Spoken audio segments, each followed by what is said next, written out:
Hola, bienvenido. Aquí comienza El Señor de los Crímenes.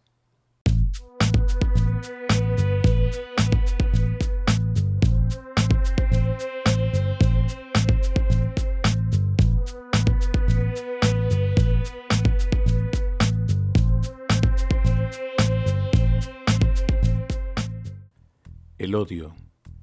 El odio es peligroso. El odio puede envolvernos por completo, anulando cualquier otro pensamiento. El odio es irracional, se acumula sin ningún sentido. Lo vemos hoy más que nunca a nuestro alrededor. Hay gente que se dedica a odiar y llega un momento que solo sabe hacer eso. Por eso es tan peligroso. Por eso una persona sola, abandonada con su odio, puede terminar detonando, puede terminar cometiendo un crimen, o como es el caso, protagonizando una masacre. Luego, por supuesto, llega el momento de analizar, de buscar las razones, de ver cuál ha sido la última gota dentro de un vaso absolutamente lleno. Pero el trasfondo está claro, es el odio al otro, al del otro bando. Hoy las redes sociales están llenas de este odio, está llena de bandos que se enfrentan, parece, en una guerra sin fin, donde apenas hay espacio para la razón, donde todo el mundo tiene claro a qué bando pertenece, dónde milita, y donde ya nadie tiene dudas, porque no se pueden permitir. Todo el mundo sabe que opinar una determinada cosa te alinea con un grupo, y si te sales de esa línea, estás en tierra de nadie. Resulta paradójico que todo el mundo tenga las cosas tan claras, que todo el mundo esté en un bando sin dudar ni un solo momento de lo que dicen sus líderes. Imagínate que vives en un pequeño pueblo. Imagínate que en ese pueblo hay fundamentalmente dos familias, que esas dos familias están enfrentadas desde hace décadas, que hay determinados momentos en los que incluso ha corrido la sangre y el odio se acumula. Y como estamos viendo en nuestro día a día, el otro siempre tiene la culpa. El otro tiene la culpa de todo lo que nos pasa. El otro es el que está convirtiendo tu mundo en un lugar peor. Es el otro. Hay que ir a por el otro. Eso es lo que repetían las hermanas Izquierdo una y otra vez. Que había que vengarse del pueblo, que había que vengarse de Puerto Urraco, porque Puerto Urraco entero había conspirado para hacerles daño. Es una historia escuchada una y otra vez. Por fortuna no en todos los lugares las cosas acaban a tiros, pero no es una historia única, esta, la de Puerto Urraco. En todas las pequeñas comunidades hay bandos, hay rencillas, hay peleas, a veces por las cosas más nimias, como en una pequeña familia en la que a veces hay dos tíos enfrentados, o un padre con un hijo, o dos hermanos. En un pueblo de pocos habitantes es muy fácil acabar rozando, acabar enfrentándote al vecino del frente, y a veces estas pequeñas peleas acaban enquistándose y convirtiéndose en puro odio. Hay familias en muchos pueblos que no se hablan, familias que se tuercen el gesto, familias que deciden no encontrarse en determinados puntos, en determinados lugares. Todavía hoy se puede percibir en algunos puntos de nuestro país y por supuesto en todo el mundo. Así que lo que ocurrió en Puerto Urraco solo es la punta del iceberg. Les tocó a ellos, a esta pequeña localidad de Badajoz, y por desgracia llevan esta historia tatuada en la piel y les escuece, como es natural, pero digamos de una vez que no son ni mejores ni peores que ninguno de los vecinos de cualquiera de los otros pueblos que se reparten a lo largo y ancho de nuestro país. Yo estuve en Puerto Urraco cuando se cumplían 20 años de los crímenes. Tuve que recorrer ese pequeño pueblo para hacer un reportaje para la televisión y aún pude percibir el dolor del crimen, ese dolor que nunca se olvida y que, por desgracia, los medios de comunicación nos vemos obligados a recordar para que no vuelva a suceder. Te aseguro que en mi mente, de manera muy clara, aún podían escucharse las detonaciones de las escopetas de caza. Incluso en algunas casas se veían las marcas de los perdigones. Fue una sensación difícil de olvidar. Para mí fue como entrar en un pueblo del lejano oeste. Cuando entré con mi compañero cámara caminando por la calle principal, las casas cerraban las ventanas, los vecinos entraban en los portales. Nadie quería atenderme, porque todo el mundo quiere olvidar. Sin embargo, eso no hace que el dolor desaparezca. Eso no hace que la desgracia se borre de la historia. Olvidar lo único que puede conseguir es que, sin darnos cuenta, nos veamos otra vez en la misma situación. Puerto Urraco es un fondo de saco, es un lugar de destino. Nadie puede llegar a ninguna parte atravesando Puerto Urraco. Se llega al pueblo, se alcanza el final, se da la vuelta y se vuelve a salir por el mismo sitio por el que uno entró. Esta disposición del pueblo resultó letal y muy conveniente para los asesinos. Cuando comenzaron los tiros, aquello se convirtió en una trampa mortal. Como te digo, aquí hay dos familias que se enfrentan desde hace muchos años. Por un lado están los Izquierdo, a los que llaman los Patapelás, y por otro lado están los Cabanillas, a los que todos en el pueblo conocen como los Amadeos.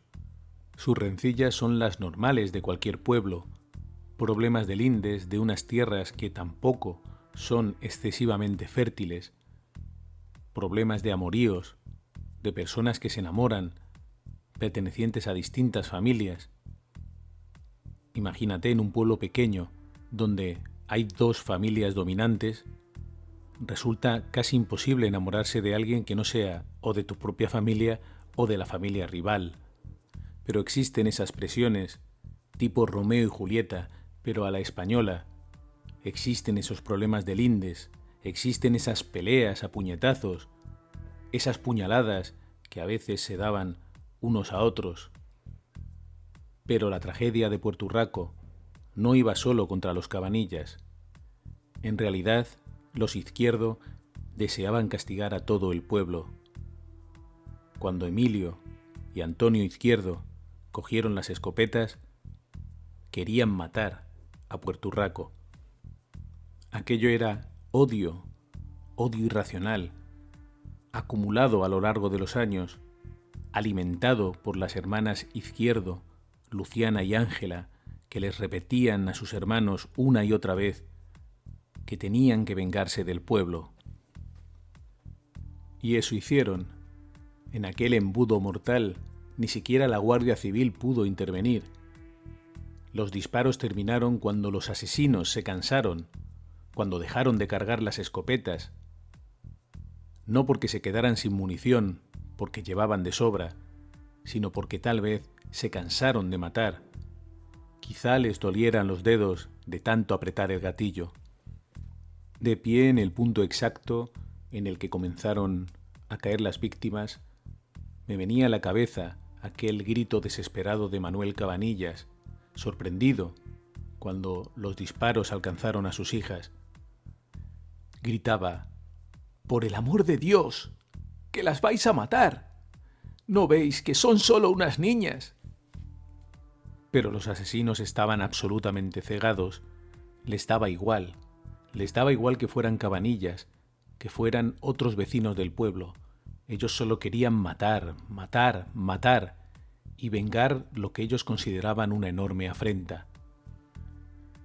Justo rememorando aquel emocionante momento, me sorprende Florencio Cabanillas, que me pregunta qué he venido a buscar al pueblo.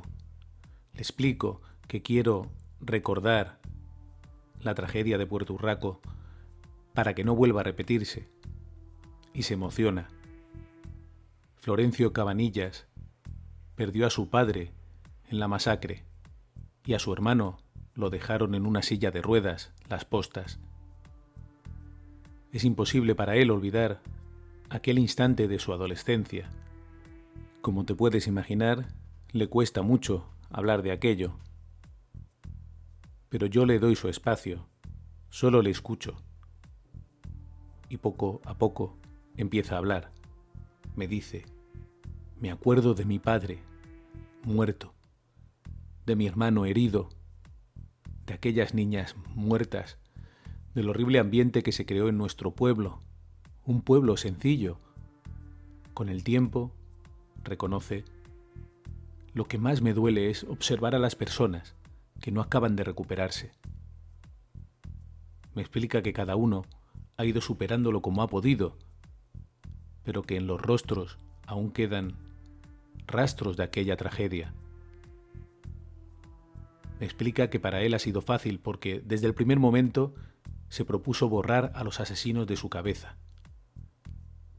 No se iba a permitir vivir toda su vida con odio, pero admite que, por ejemplo, para su madre, que padeció la muerte de su marido y las heridas terribles de su hijo, la muerte de los asesinos, que ya se había producido en el momento en el que conversábamos, había supuesto un pequeño alivio.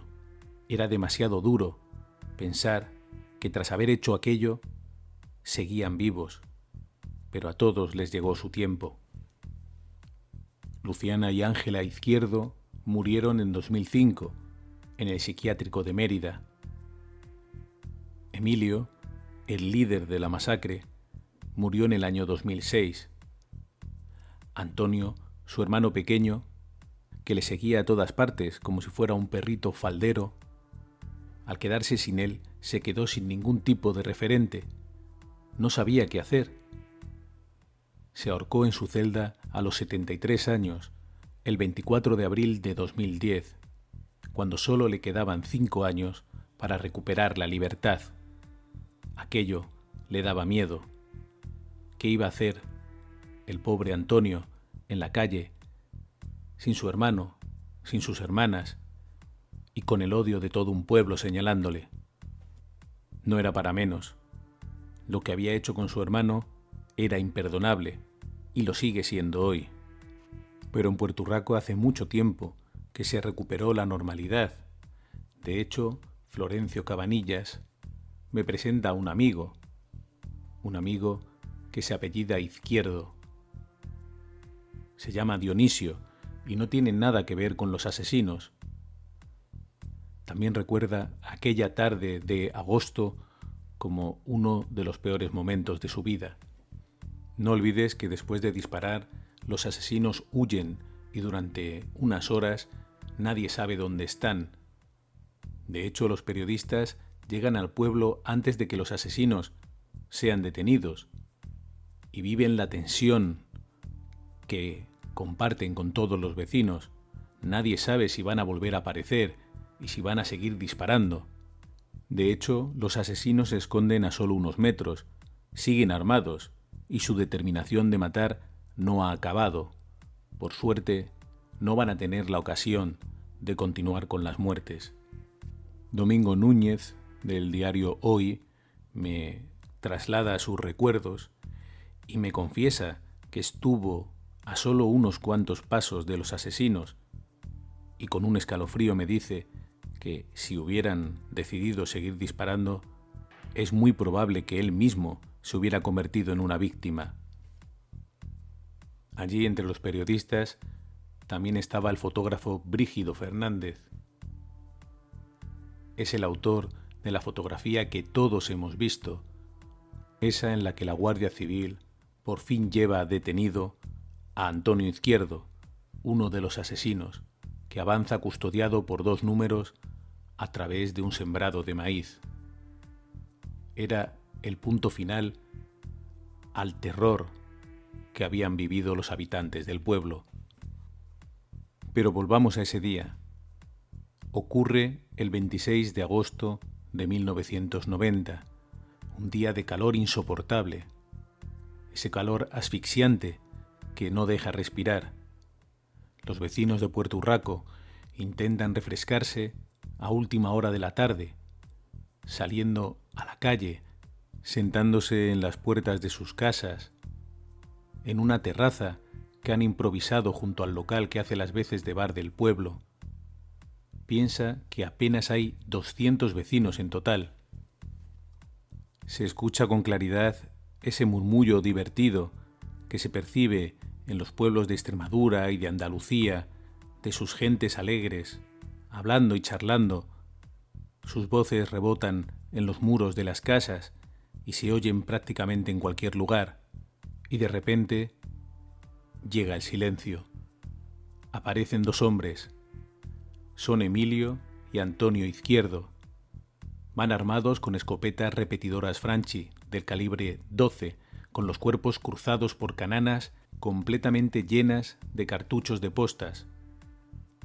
No hay tiempo para reaccionar. Los primeros disparos alcanzan de lleno a Encarnación y Antonia Cabanillas Rivero, de 12 y 14 años de edad. Los perdigones de plomo causan daños irreparables en sus cuerpos infantiles. La hermana de las dos chiquillas heridas, María del Carmen, logra arrojarse al suelo y salvar la vida. Manuel Cabanillas, de 57 años, sale del bar y trata de calmar los ánimos. Pide a los asesinos que dejen de disparar. Pero no lo logra. El plomo le alcanza también y acaba con su vida. Los hermanos no dejan de disparar, como si temieran que, si pararan, les pudiera volver la cordura. Antonio María Cabanillas Benítez, de 25 años, intenta socorrer a su padre Manuel, pero no puede hacer nada por él. Cuando intenta ponerse a salvo, recibe el impacto de los perdigones en la espalda. Las heridas le condenarán a permanecer para siempre en una silla de ruedas. Otra vecina, Araceli Murillo Romero, de 60 años, muere al tratar de atender a las dos niñas heridas en los primeros tiros. Lo mismo le ocurre a José Penco Rosales, de 43 años. Ha conseguido ya salvar a dos de los heridos del pueblo, llevándolos a la localidad vecina. Pero al volver, los asesinos le sorprenden dentro del coche y allí mismo lo asesinan. Entrar y salir del pueblo es casi imposible. En esa entrada que antes te he descrito, la emboscada es muy fácil. Manuel Benítez, Antonia Murillo Fernández y su cuñado, Reinaldo Benítez, son tiroteados cuando intentan salir en un coche. Antonia, de 57 años, y Reinaldo, de 62, mueren en el acto. Las noticias llegan por fin, a través de un vecino, al puesto de la Guardia Civil de Monterrubio de la Serena. Pero aquellos agentes no están preparados para enfrentarse a los dos asesinos que han convertido Puerto Urraco en una auténtica zona de guerra. El coche entra por la calle Carrera y las postas lo atraviesan como si fuera mantequilla. El agente Juan Antonio Fernández Trejo, de 31 años, resulta herido en el pecho, su compañero Manuel Calero Márquez en la pierna izquierda. En total, 7 muertos y 9 heridos. 2 de ellos morirán en el hospital, elevando las muertes a 9. Guillermo Ojeda Sánchez, de 8 años, herido en el cráneo, quedará hemipléjico. Andrés Ojeda Gallarde, de 36, con impactos en el pecho y en el vientre, ingresará muy grave en el Hospital Infanta Cristina de Badajoz. Al Hospital Don Benito de Villanueva de la Serena llegan Isabel Garrido Dávila, de 70 años, herida en el pulmón, Vicenta Izquierdo Sánchez en el brazo izquierdo y Felicitas Benítez Romero en un hombro. Los criminales han acabado con medio pueblo. Como te cuento, las horas que pasan desde que suceden los hechos hasta que Emilio y Antonio son detenidos son de auténtico pánico. Sin embargo, no se habían alejado mucho. Emilio, que entonces tenía 58 años, y su hermano, Antonio, de 53, no querían marcharse de allí. No tenían en realidad a dónde ir, y no se arrepentían de nada. Las palabras que dijeron confirmaron las peores sospechas. Si no nos hubieran detenido, hubiéramos vuelto a disparar durante el entierro de los muertos. El odio era intenso. Los 4 hermanos señalaban al pueblo como el origen de todos sus males. Todo había comenzado, como te decía, con esas pequeñas tensiones que se dan en los pueblos por las lindes del terreno. 1 metro allá, 1 metro acá, era suficiente para iniciar una pelea. La cuerda se tensó mucho cuando Luciana Izquierdo se enamoró de Amadeo Cabanillas. Ya había habido otros romances anteriores. Alejandro García Izquierdo sedujo a Matilde Cabanillas, pero el hermano de esta, Luis, se lo hizo pagar dándole una cuchillada en el cuello que lo marcó para toda la vida. Años después, Basilio Cabanillas se enamoró de Amelia Izquierdo. Tampoco los dejaron tranquilos. Daniel Izquierdo le propinó a Basilio una paliza que le quitó las ganas de amar. Y como se podía prever, la historia de Luciana y Amadeo tampoco acabó bien. Se cuenta que el hombre, tras alimentar las esperanzas de la mujer, decidió romper la relación. Los Izquierdo, por supuesto, no estaban de acuerdo con ella, pero tampoco asumieron la ruptura, porque era, de alguna manera, una humillación. ¿Qué pasa? ¿Que no te gusta una de nuestra familia? El 22 de enero de 1967, Jerónimo Izquierdo sorprendió a Amadeo Cabanillas y lo apuñaló hasta la muerte, reavivando las llamas del odio. Jerónimo, naturalmente, fue a la cárcel, pero siguió odiando con fuerza a sus rivales. Tanto es así que ya advirtió que cuando saliera iría de nuevo a por los Cabanillas. No hizo nada, desde luego, porque mejorara su voluntad. La muerte extraña de su madre, Isabel, enardeció aún más los ánimos de los hermanos Izquierdo, Jerónimo, Emilio, Antonio, Luciana y Ángela. El incendio tuvo lugar el 18 de octubre de 1984. Para los Izquierdo, aquello había sido un incendio provocado. ¿Y quién podría haberle prendido fuego a la casa? Solo los Cabanillas. Para ellos era evidente. Y como fue declarado un accidente fortuito, la familia Izquierdo culpó a todo el pueblo de encubrir aquel asesinato. Así que lindes, amoríos y la muerte de Isabel en un extraño incendio. Los Izquierdo se retiraron a una casa en Monterrubio de la Serena. Ni siquiera vivían en Puerto Urraco, pero allí fueron mascando la venganza. En cuanto Jerónimo Izquierdo salió a la calle, fue a por Antonio Cabanillas, hermano del fallecido Amadeo, y lo acuchilló.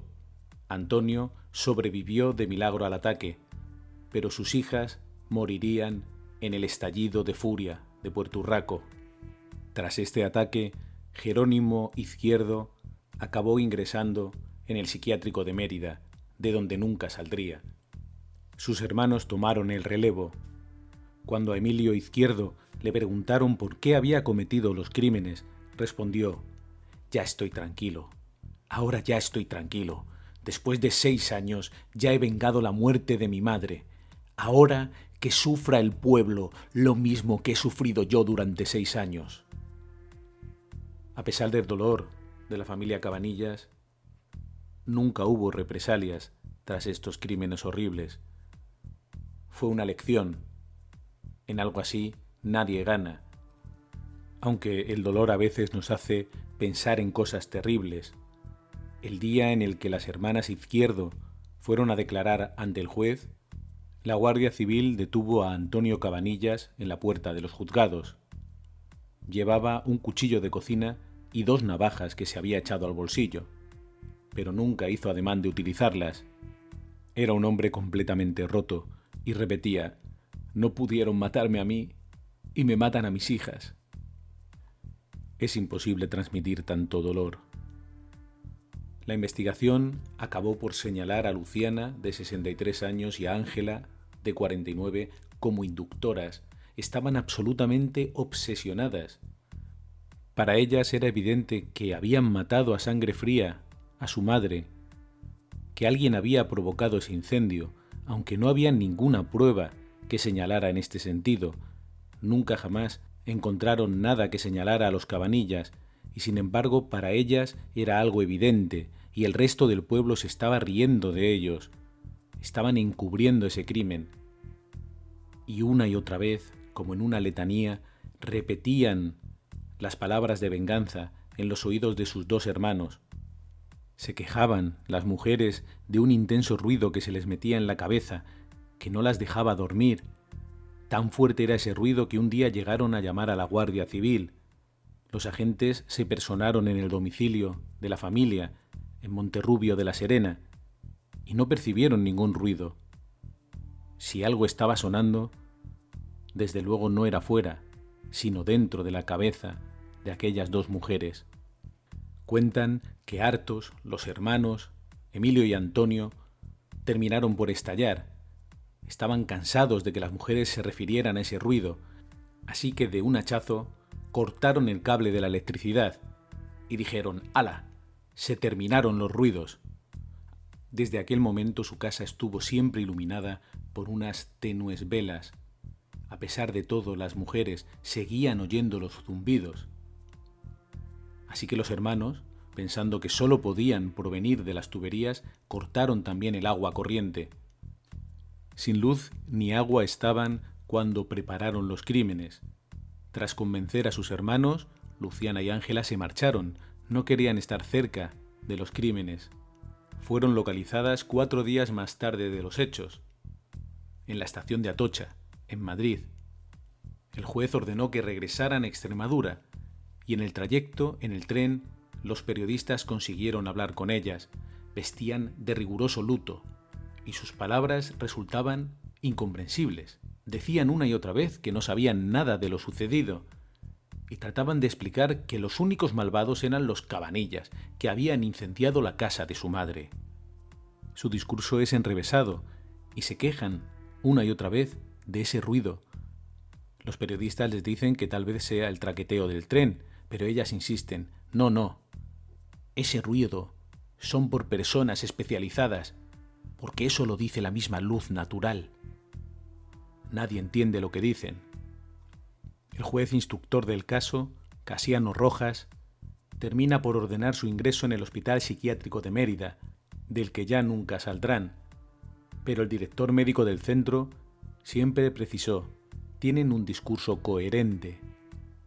Es verdad que introducen frases que no se comprenden, pero son muy capaces de transmitir lo que piensan. Los crímenes mancharon para siempre el apellido Izquierdo, y muchos familiares de los asesinos que nada habían tenido que ver en el crimen pagaron por ello. En el pueblo son muchos los que piensan que Ángela y Luciana fueron lo suficientemente inteligentes como para hacerse pasar por locas. Antonio y Emilio fueron juzgados.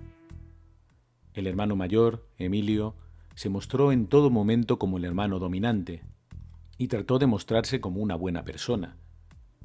Le dijo al juez: «Yo es que no venía para matar a nadie, ¿sabe usted? Yo vine para ser honrado y trabajador, como lo he sido y lo puedo demostrar». «Pero lo cierto es que mató», le preguntan. «Bueno, sí, los maté en un momento en el que tenía la cabeza en blanco y no sabía lo que hacía».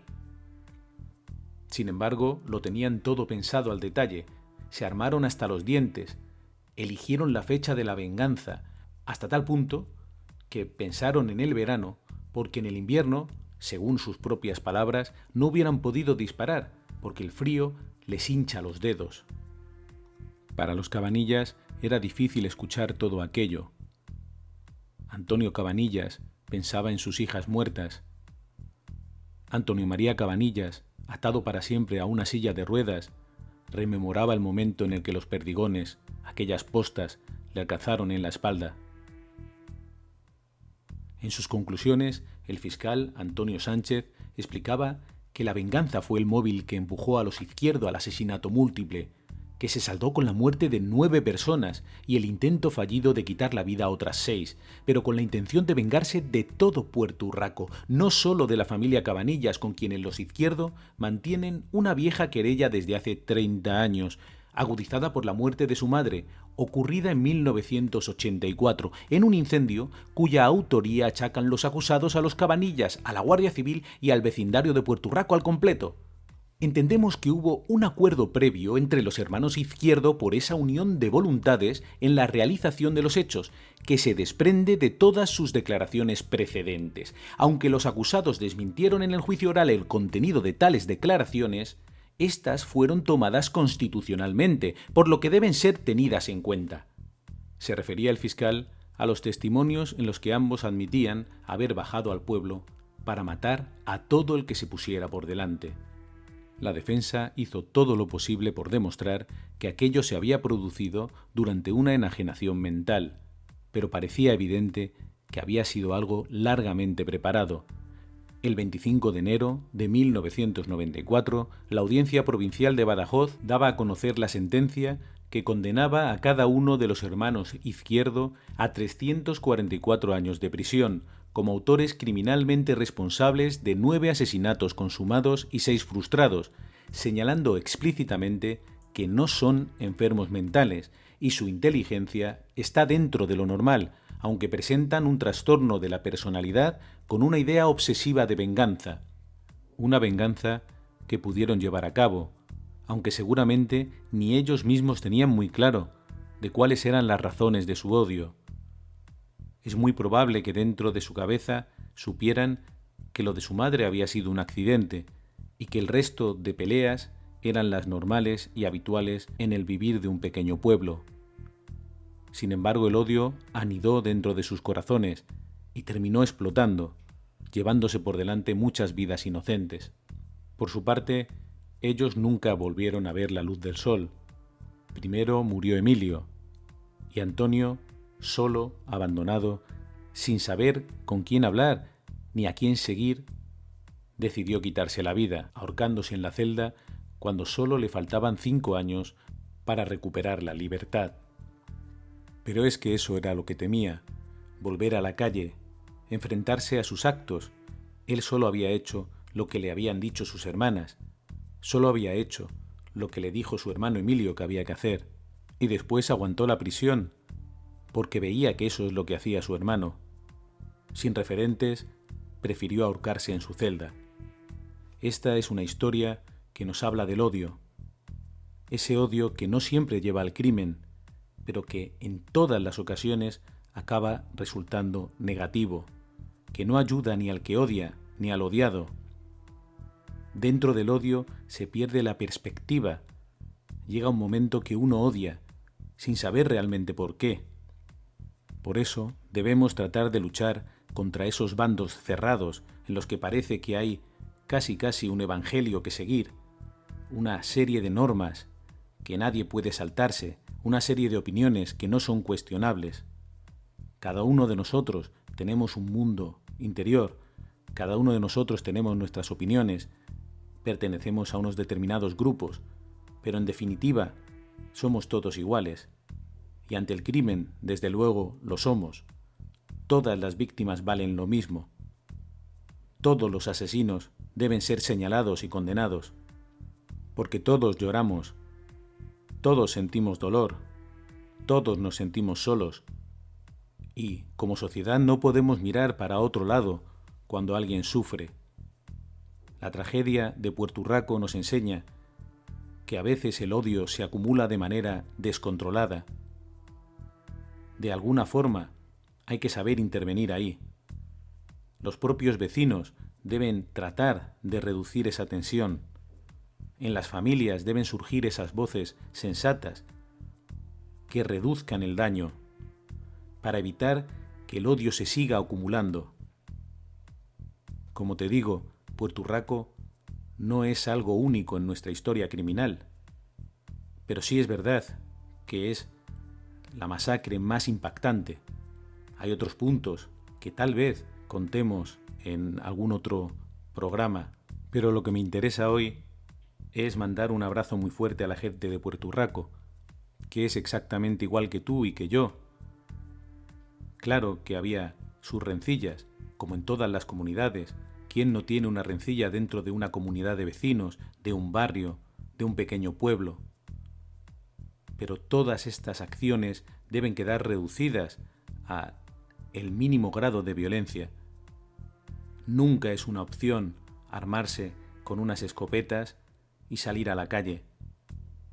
Y no te quepa duda de que este tipo de actos se podrían haber repetido con mucha más frecuencia si el acceso a las armas fuera mucho más fácil, porque en un calentón cualquiera podría echar mano de una escopeta. Y como muestra ahí tenemos a los Estados Unidos de América, donde cada cierto tiempo tenemos que hablar de un tiroteo múltiple, con muchas víctimas. Tenemos que luchar contra el odio, tenemos que luchar contra esa sensación de que estamos rodeados de personas que causan nuestro mal. Hay que tomar las riendas de nuestra propia felicidad y hay que dejar que los demás hagan lo propio. Y en todas las situaciones, como siempre te digo, hay que mediar para hacer el bien. Nuestro bien empieza por el que tenemos al lado, la persona que más próxima tenemos y que a veces necesita nuestra ayuda, y sin embargo vamos a lo nuestro. Nos preocupamos mucho por cosas que ocurren a muchos kilómetros y sin embargo alguien se cae en la calle y los transeúntes siguen su camino. Está bien pensar en hacer un mundo mejor, pero todo se construye desde abajo, pieza a pieza. Empecemos por hacer bien a nuestra familia, por hacerles felices. Luego intentemos hacer felices a nuestros amigos, a nuestros vecinos. Y si podemos, intentemos extender esas buenas acciones. Piensa que los buenos somos más, y si juntos nos protegemos, si juntos estamos pendientes unos de los otros, evitamos que haya situaciones de riesgo, tendemos una mano cuando alguien puede quedarse solo en una situación determinada que puede causarle un daño, todo irá mejor. Los malos lo tendrán mucho más difícil. Pero claro, la tendencia actual es justo la contraria. Mira para adelante, no mires a los lados, no vaya a ser que la tragedia de al lado te salpique. Y ojo, hay que tener cuidado, no te digo que te enfrentes al malo tú solo, ni mucho menos. Al revés, si ves una situación de peligro, si ves a una reyerta, si ves a alguien que está sufriendo, una mujer que sufre malos tratos, siempre hay que llamar a los profesionales y ponerse a salvo, porque lo que no queremos son más víctimas. Pero sí que hay que mostrar a todo el mundo que estamos todos dispuestos a actuar en un momento dado, a llamar a la policía, a detener a los malvados, a actuar como un grupo, a condenar delante de las cámaras y de todo el mundo las cosas que no nos parecen bien, el daño que se les hace a las personas más vulnerables. Y ahí es donde tenemos que estar todos, no poniendo la cara para que nos la partan, porque eso también te lo digo, los malos siempre llevan ventaja. No podemos vencer a los malos en la violencia. Nosotros, las personas de la calle, nosotros tenemos que huir de la violencia y combatirla de otra manera, porque en la violencia siempre nos van a ganar. El malo puede llevar una navaja y darnos un navajazo que acaba con nuestra vida y con nuestra familia absolutamente apesadumbrada. El malo puede llevar una pistola o un arma de fuego. Y el malo siempre está dispuesto a acabar contigo, mientras que tú vas a dudar porque tú no quieres hacerle daño. Con lo cual nosotros nos tenemos que unir en otro camino, en el camino del estudio del malvado, en el camino de juntos somos más fuertes, en el camino de podemos pensar diferente, pero los malos están en nuestra contra, siempre, sean quienes sean y vengan de donde vengan. En este caso, en el caso de Puerto Urraco, hablamos de una acumulación de odio. Hay que luchar también contra el odio. El odio no lleva a ninguna parte, es algo irracional. Y como te digo, los propios asesinos, los Izquierdo, los Patapelás, esos hermanos que llevaban las cananas repletas de postas y esas escopetas dispuestas a acabar con la vida de todo el que se cruzara por su camino, olvidaron en algún momento cuál era la razón de tanto odio. El propio odio les había consumido. Y aunque había habido problemas entre ellos, entre los Amadeos, que era como se conocía a los Cabanillas, y los Patapelás, que eran los Izquierdo, nada justificaba una masacre como la de Puerto Urraco. Por eso a veces me parece algo irresponsable alimentar este odio desde, por ejemplo, las redes sociales o los medios de comunicación. situando a las personas en bandos. En mi caso, desde mi perspectiva, desde la criminología y la lucha contra el crimen, solo hay dos bandos: el de los criminales, el de esos malvados que pueden terminar por hacernos daño, y el de las posibles víctimas, en el que nos encontramos todos, así que más nos vale estar todos juntos. Como siempre, te agradezco que me hayas acompañado en este programa. Sabes que puedes contactar conmigo en mi Twitter, @escrímenes y @fpcaballero, y en el correo electrónico elsenordeloscrímenes@gmail.com. Te espero en el próximo programa.